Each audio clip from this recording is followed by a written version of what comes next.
How do you attract premium Airbnb guests? What kind of amenities do you need? What kind of house do you need?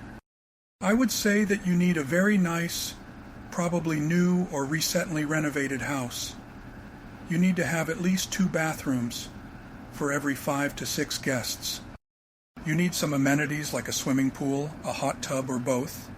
You need very nice furniture and fixtures, designer furniture and luxurious fixtures. The home should be in an upscale neighborhood. Hire a professional photographer to capture your spaces in a great way. Have people in the photos so guests can more easily imagine themselves staying there. Provide premium bedding and toiletries from well-known brands. Impeccable cleanliness is a must. Research other high-end listings to get more information. Keep your prices competitive with them. Use dynamic pricing.